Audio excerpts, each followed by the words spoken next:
From Australia, this is the Wireless Institute of Australia with the weekly news service. This broadcast is in text, audio and video and is accessed on wia.org.au.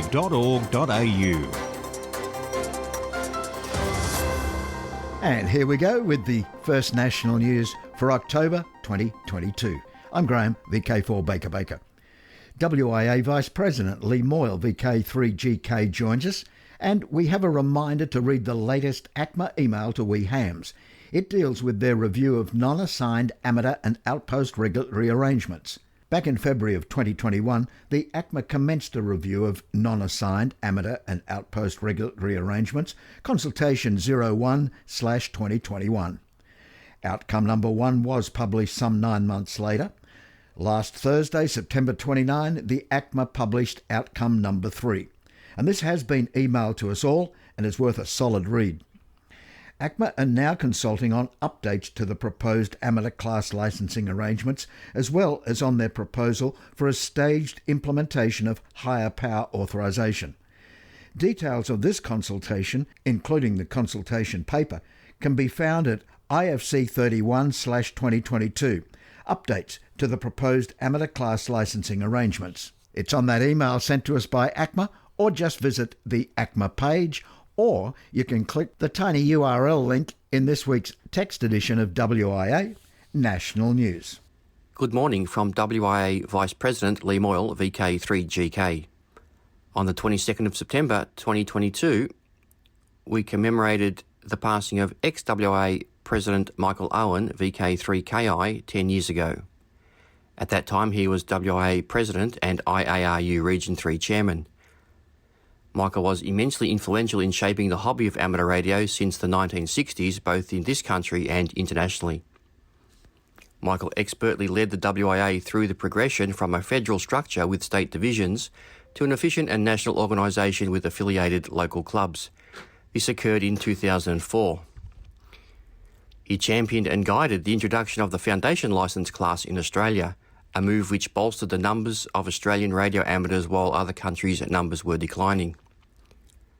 Through Michael, the WIA became highly regarded by government agencies and the ACMA for its professionalism and efficiency, especially in relation to the WIA examination and call sign management service.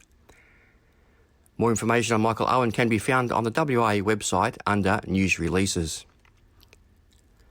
The WIA board is seeking expressions of interest from persons who may wish to help out in being part of the new WIA membership working group. Our MEMNet membership database has recently had some new features introduced and once implemented should streamline and improve methods and processes for membership retention and communications with members with more regular email newsletters, notification of upcoming membership renewals, WIA promotions and other important announcements. If interested, please send an email to secretary@wia.org.au, marked Membership Working Group, with your details and any brief description you may have of previous experience in this area. The WIA Benefits Program will shortly have some updates done to the vendors list. If you don't have your card yet, which qualify WIA members for nominal discounts from vendors like JCar, Ultronics and other suppliers, then contact the WIA office, preferably by email, to arrange it to be emailed to you. We are working on having it simply downloaded from MEMNet again shortly. This weekend is the Oceania DX contest phone section. Next weekend is the CW section. Historically, it was known as the VKZL contest. A number of the WIA Board of Directors are avid and passionate contesters. Tuning around the HF bands this weekend may bag you a couple. It is important that some of your board members are active radio amateurs on the bands, as it keeps them connected at the coalface where the action is. The OCDX contest offers many awards to participants, including prestigious plaques and certificates. Even if you only work a few stations, consider entering your log. The contest history and a list of awards and the contest sponsors are available at the OCDXC website, found at www.oceanadxcontest.com. I hope to work you in the OCDX contest. For now, 7-3. This is Lee Moyle, VK3GK, WIA Vice President. Across Australia from VK1WIA, you're tuned to the WIA National News Service. In South Australia, this broadcast can be heard on VK1WIA 147 MHz at 9 a.m. local time. I'm Shirley, VK5YL. Now, international news with Jason, Victor Kilo 2, Lima Alpha Whiskey. Hello. In news from Region 1, the RSGB has published the draft program for its annual convention. There are over 50 lectures planned for the weekend, so there should be something for everyone to enjoy. This is the Society's first hybrid event where some lectures will be live streamed, so if you are an RSGB member, you should be able to join in wherever you're now living. Further details of that live stream will be added to the RSGB convention webpage in the following days. Imagine being the first amateur to log a DX contact on a band that's experimental in your country. Well, that happened to one ham recently in England. We hear about him from Jeremy Boot, Golf 4 November Juliet Hotel. For Paul, G7PUV, it was an experiment that worked. The East Sussex amateur, who holds an innovation and trial licence to use 40 MHz, announced that he's made his first SSB contact on the band between the UK and South Africa, where 8 metres is standard ham frequency, which gives amateurs a primary allocation with a maximum of 400 watts output between 40.675 and 40.685 MHz. Paul reports that he accomplished this trans-equatorial propagation contact with Willem ZD6WAB. He writes on his QRZ.com page that Ofcom has permitted him access to the band on frequencies between 40 and 42 MHz for testing purposes. I'm Jeremy Boot, G4NJH. Paul posted a video of the September contact on his Twitter feed. You can watch it by following the link that appears in the text version of this week's national news. In news from Region 2, organisers have just announced that campers attending the next year's Youth on the Air camp in the Americas will be packing their bags for a northern location. The Youth on the Air camp is moving north to Canada for its third year. The camp will be able to host as many as 30 young amateurs from North, Central and South America on the campus of Carleton University in Ontario.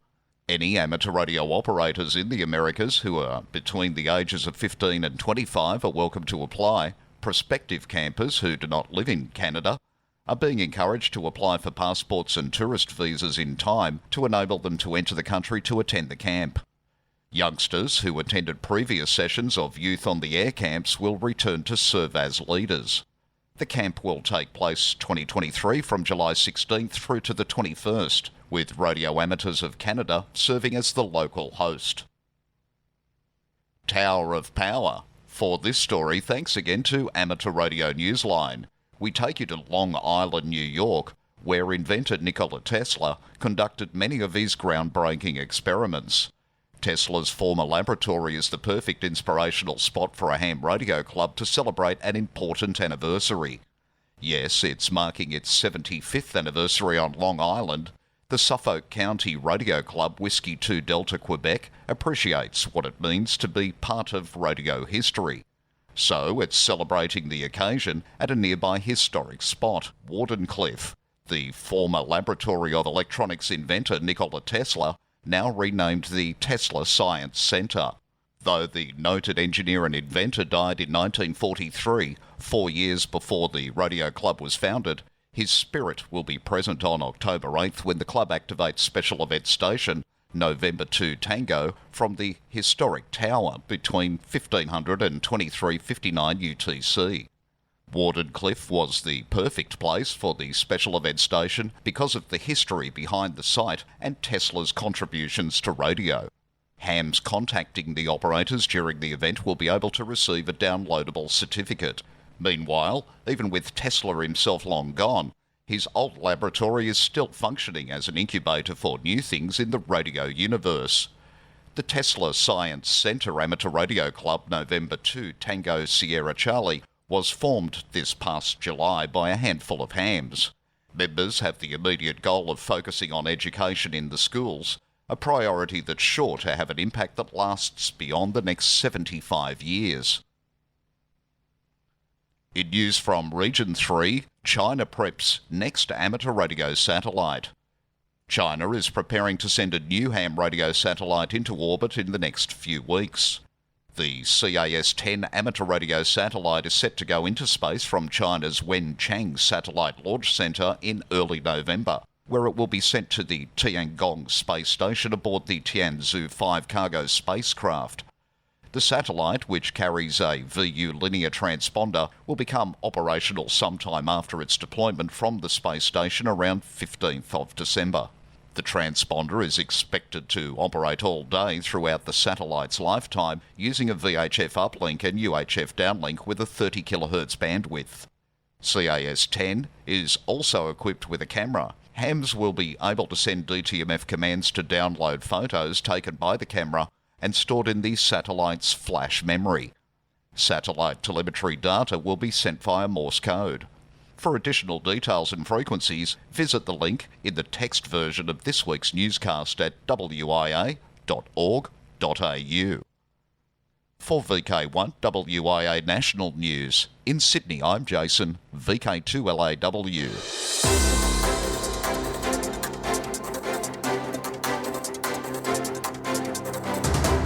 This is the home service of the Wireless Institute of Australia through VK1WIA. Now operational news with Felix, VK4FUQ.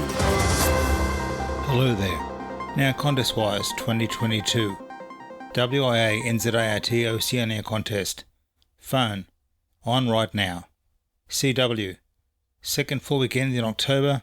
0600 hours UTC Saturday to 0600 hours UTC Sunday. Log deadline for all logs 31 October.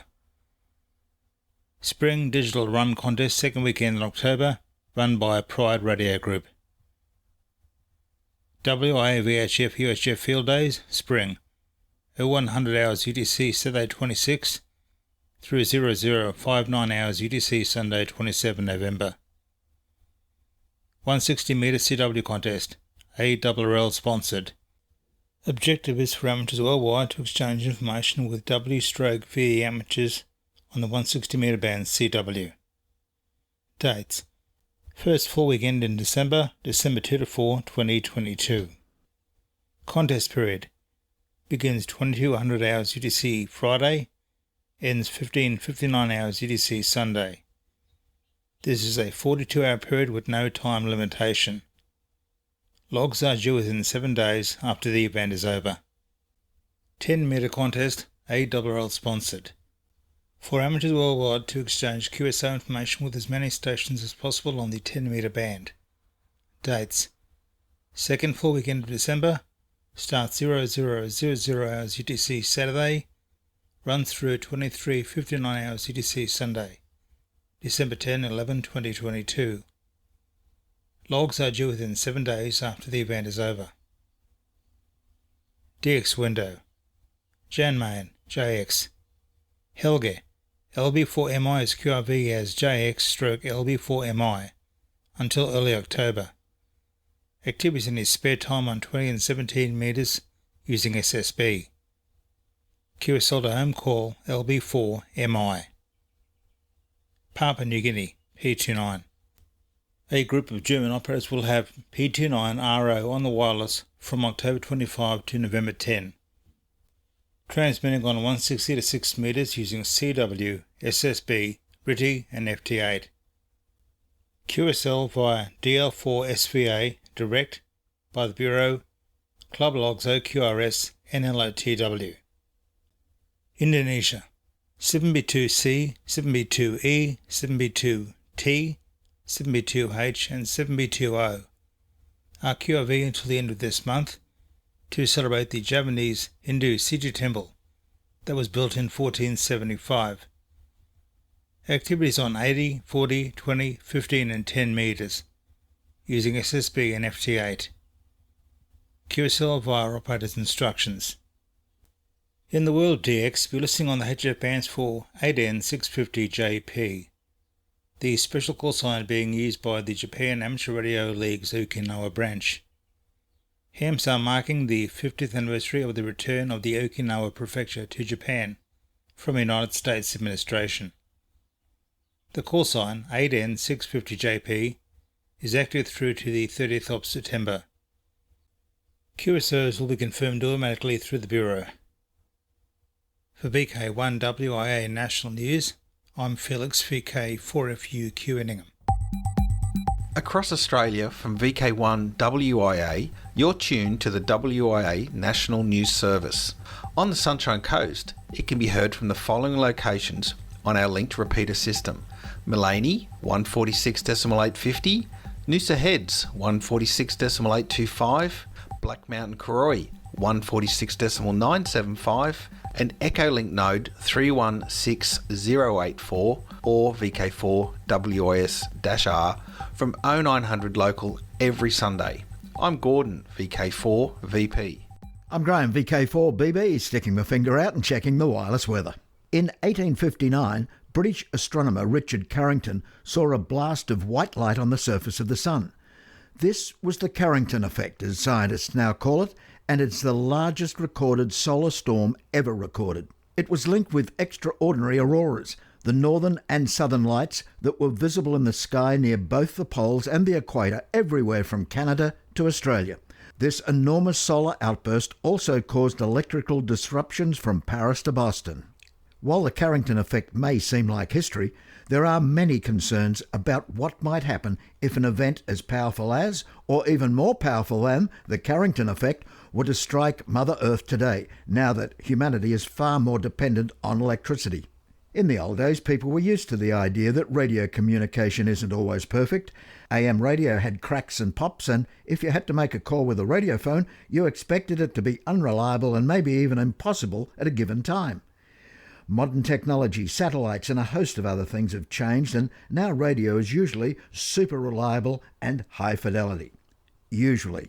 However, a magnitude 7.9 solar flare recently reminded radio users in Africa and the Middle East that radio isn't always going to get through, at least for about an hour.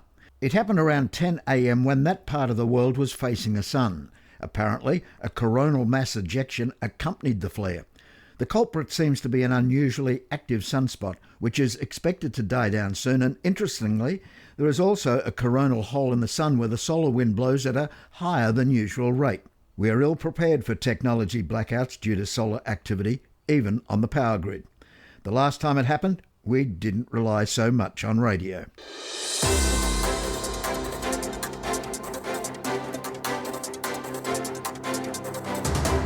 This is the home service of the Wireless Institute of Australia through VK1WIA. Now, special interest group news with Cole, VK3GTV. First up, it's Summits on the Air, Worldwide Flora and Fauna Program, Parks on the Air and other adventure groups. Andy Clift, G6PJZ, has achieved the coveted SOTA Mountain Goat Award for reaching 1,000 activator points. His mountain goat qualifying activation took place from the summit of Helvellyn G/LD003 in the English Lake District. Andy's SOTA journey started back in 2015, learning about the program through answering a CQ call from an activator. He soon activated his first summit and thus started, as it does for so many, including yours truly, a keen obsession over the ensuing years. Reflecting on his achievement, Andy commented, "Without SOTA, I would not do anywhere near as much walking. I would not be as active on the radio, and I would not have discovered some of the fantastic smaller Marylands that people don't bother travelling to." Congratulations to you, Andy. Worldwide Special Interest Group's Final Frontier. Ariane Group unveiled a multi-year design project for a new crew and cargo upper stage that it hopes will meet Europe's appetite for space travel. Suzy, smart upper stage for innovative exploration, will launch on top of the nearly flight-ready Ariane 64 heavy lift vehicle, carrying cargo and astronauts to low Earth orbit and, eventually, to deep space. Suzy is designed for safety and reusability. The 12-metre-long craft is significantly longer than Dragon, Starliner or Orion. It features 40 cubic metres of payload space and a total mass of 25 tonnes. Also in space news, as WIA National News reported last week, Capstone continues to tumble, but this week, better news.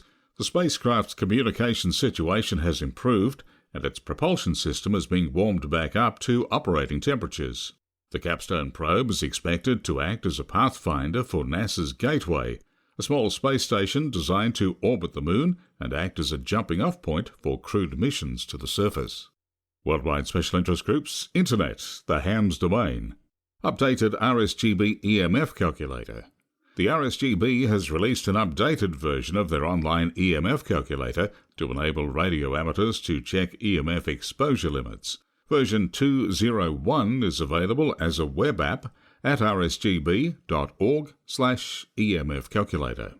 Worldwide Special Interest Groups, IOTA, OC036, New Zealand. Members of the Whangarei Amateur Radio Club, ZL1AM on New Zealand's North Island, OC036, WWLOC RF74, are active as ZL75WARC to celebrate their club's 75th anniversary until December 31st. Listen for QSL info with operators. SA002 Falkland Islands. Gary ZC4GR is now active as VP8DLB from Port Stanley, Falkland Islands, SA002. Activity has been mainly on 40 and 10 metres SSB between 1800 and 1900 Zulu and after 0145 Zulu. He'll be there until December before returning to Cyprus. QSL via EB7DX. Worldwide Special Interest Groups, Radio Amateur Old-Timers. Mid-century television, live, local and unpredictable late 1950s television. In the late 1950s, US television networks ruled the airwaves from 7 to 11 p.m, but outside that time slot, television was live, local and unpredictable. Jim Hanlon, W8KGI, worked as a summer relief engineer at Cincinnati's WCPO-TV from 1956 to 1958. At that time, WCPO-TV did not have any video recording technology, so all local TV was live and provided a refreshing dose of live programming, equipment failures, and production creativity that's been lost in today's pasteurized, homogenized TV ecosystem. Join Jim as he recalls what it was like producing live TV programming in the early days of television broadcasting. The link is in the text edition best read, if you're not subscribed to our early feed, on wia.org.au. Now from Long Island to Western Australia. Hello everyone, this is Clive, VK6CSW, reminding you that tomorrow is the first Monday of the month, time for the Radio Amateurs Old Timers Club of Australia's October Bulletin to go to air. Now, 3 important announcements. Please listen carefully. Firstly, the club's banking arrangements have changed from Westpac to Bendigo Bank. Secondly, the Perth Monthly Luncheon has a new venue. The Basie is no more. The new luncheon meeting venue is the Woodbridge Hotel, 50 East Street, Guildford, West Australia, and the next meeting will be held there on Tuesday, October the 11th, starting at about midday. Thirdly, Andrew, VK3CAH, has updated the club website. Full details of all club activities, including membership, bulletin transmission times, club activities and much more, can be found at www.raotc.org.au or just Google RAOTC. All club members and friends of the club are urged to visit the website to acquaint themselves with these latest updates. This month, as well as the latest club news, and there is quite a lot of it, including a report on the AGM, we have the story of the 1946 Photo Survey of Australia, a precursor of the Woomera rocket range, plus some anecdotes of the rocket range, and then the story of the Ugly Duckling World War II Liberty ship. Everyone, RAOTC members and non-members alike, is most welcome to listen to the program and join in the callbacks afterwards. All the many different times, frequencies and transmission modes are listed on the club website. However, if none of the transmission times suit you, you can download the audio file at any time from today from the website. Once again, tune in tomorrow for the October RAOTC Bulletin. Enjoy the programme and please join in the callbacks afterwards. 7-3 from Clive, VK6CSW. Thanks, Clive, and once again, tune in tomorrow for the October RAOTC Bulletin. Enjoy the programme and please join in the callbacks afterwards. Worldwide Special Interest Groups, Radio Scouting, LX9S Jamboree on the air. LX9S will be on the air from Luxembourg as part of the 65th Jamboree on the air, October 14 to 16. From the SSA page, we quote, "Here in Luxembourg, we are once again representing the WOSM, the World Scouts Office Europe. The call sign is again LX9S, and amateurs from the Netherlands, Switzerland and France will travel to Luxembourg City. Around 20 to 25 radio amateurs present, 2 to 3 IT staff, 6 kitchen staff and 4 scout leaders. The LX9S Team 2022 will do whatever it takes to put on a good show again." And with more Jota news, it's over to Alec, VK2APC. Thank you, Cole. Return of face-to-face Jota Jotty. After 2 years of interruptions, Jota Jotty 2022 is back.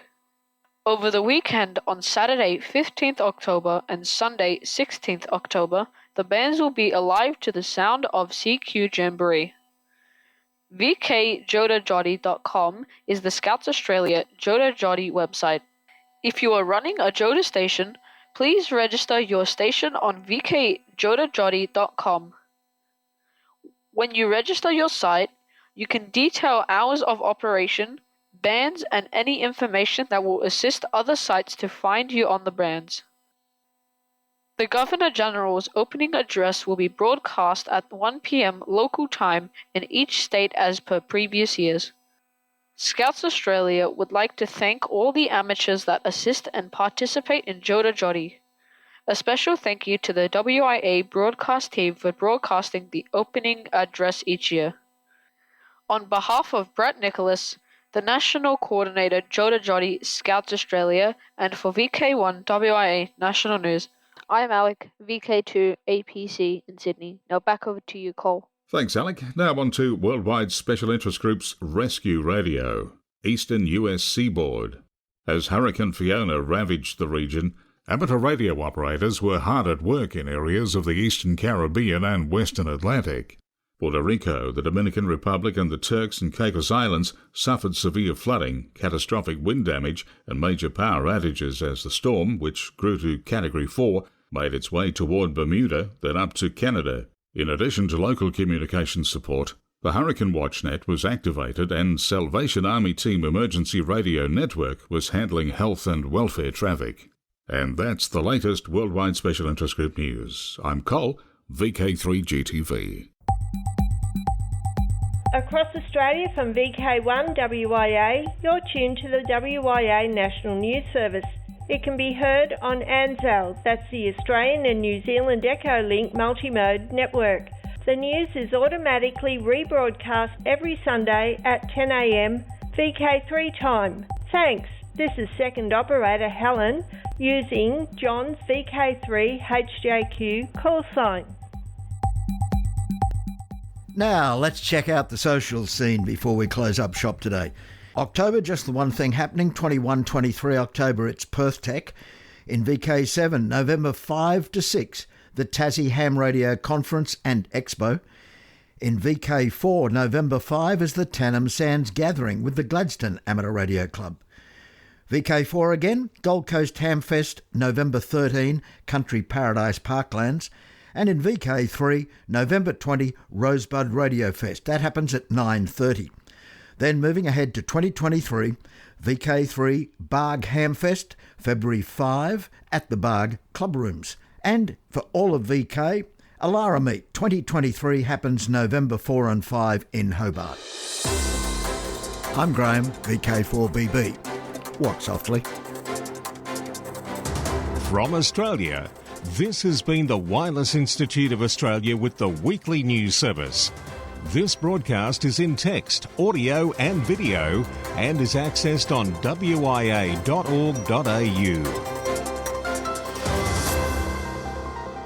Courtesy of Bevan, VK5BD's ATV and YouTube channel, This has been WIA National News. We're back now, live and local, and your voice, your callbacks. And don't forget, tick like.